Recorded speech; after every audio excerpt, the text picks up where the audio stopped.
So as you can probably tell from my last video, I have a different motorbike. So I went for the Pan America 2022, this is, I believe, maybe 23, well, it might be a 23 and a 22 plate, can't remember the actual thing off the top of my head. Yeah, I had the Fat Bob 114, great bike, not for me. Great during the day, during the nice warm weather. It's a lovely cruiser. It's just not got that, well, it has got punch, to be fair. It's a lot faster than people expect it to be, but I don't really need speed, if I'm honest. I need to be comfortable. That, what are these cyclists doing then? Are they going to wait? Yeah. So yeah, it's got everything it needs, the Fat Bob, in my opinion. It's a nice bike, it's quick enough. The only downsides are, in wet it's fucking terrible, and obviously I ride all year round.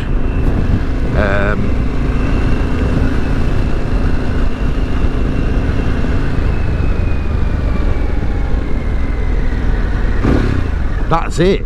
That's the only downside I can think of, but it's a major downside. The Pan America was actually my first choice, so to come back full circle is kind of quite funny, really, because I hope his mic's working, because it's bloody windy. There was a storm for a couple of days in the UK, as we all know. Anyway, so yeah, the Pan America was actually my first choice. It's the bike I wanted, it's the bike I knew I wanted. And then to get it, after then riding another bike that I knew I also liked, was kind of, it was good. I went for a test rider. I went to Leeds, Harley Davidson, and they gave me a bike. I think they gave me it for like 3 or 4 hours, can't remember exactly. So I basically rode all the way home and then rode all the way back to the dealership, because it was real nice weather in Leeds, but I knew it was raining in Hull, so I wanted to ride it in the rain to make sure I was confident that I'd be comfortable in the wet on it. So I went there, had a blast, had a great time. I was on a brand new Pan America. I think I had 500 miles on this one, as you can see. It's got somewhere around there, 5 grand on it now. I mean, I've done 2,000 miles on this as well. It's just shy of 2,000 miles on this now. So yeah, it was great, and it was instant, almost regret, I suppose. That sounds stupid, but it was almost like instant regret to go, why the fucking hell didn't I just listen to myself when I first knew what bike I wanted. They don't come with not necessarily the issues, but they don't come without a negative connotation. Obviously they had a lot of issues on the 21 model. I think this might even be a 21 model. They had a lot of issues to start with. Obviously it's Harley's first adventure tourer.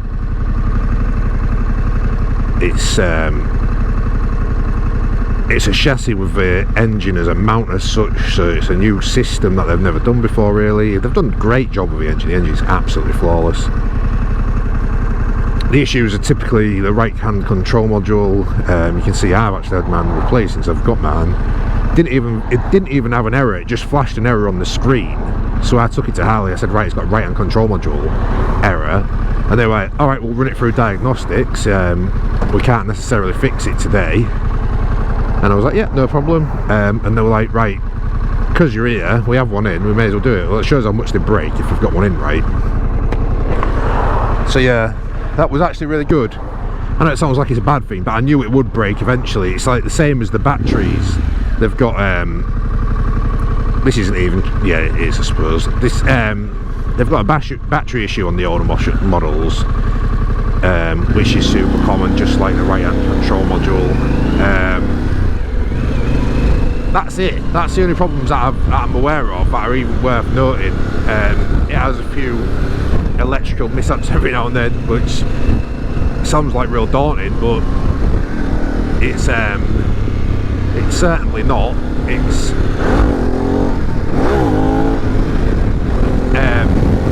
certainly not.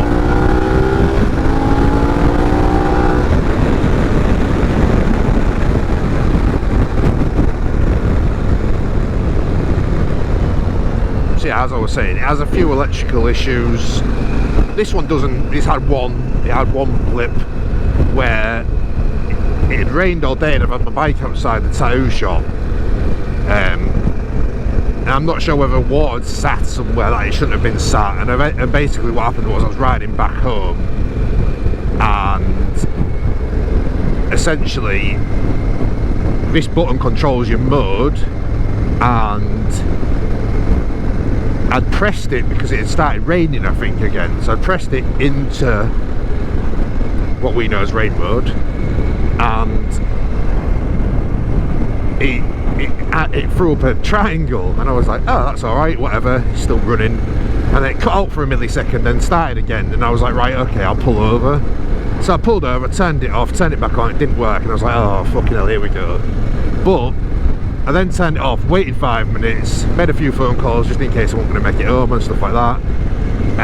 Turned it on, then it was fine. So yeah, it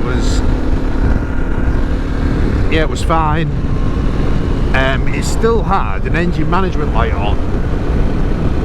Now, it's got diagnostics on board. It didn't actually show me the error. It didn't actually show me the error on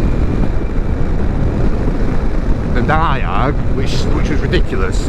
And I thought, well, if it's not showing it on the diag, it's not going to show it anywhere else. So what I did actually is I reflashed the old bike. Didn't reflash it just by doing a software update, and that's cleared it. It's never come back since, touch wood. And yeah, it's great. I've enjoyed every single minute on this bike, and that sounds ridiculous because I mean everybody enjoys riding a bike, but I've rode this some distance. I've rode it all the way around the whole east. I suppose it's West Yorkshire as well, whole east and West Yorkshire in a day, which was like 300 or 400 miles or whatever. Didn't miss a beat, did everything I wanted it to. Hadn't even had it long, so I didn't really know the capabilities of it for cornering and stuff like that. And yeah, I was still really comfortable. Confidence, it's so confidence inspiring. It's unbelievably confidence inspiring. Like, you feel like you can ride it the same in the wet as you can in the dry. Now obviously we're not going to do that, we're not stupid, but it definitely gives you that false kind of confidence, which isn't a bad thing. I don't think it's you can drop the power, put it in rain mode, it won't rip your arms off. It's not a super bike or anything, is it? It's 150 horsepower. I mean, it's not hard to map up to 170, but it's 150 horsepower, it's quick enough. It does what you want it to do. It's got heated grips, it's got cruise control, do you know what I mean? And then you're comfortable. I could sit here all day, every day for probably 3 months before I started whinging.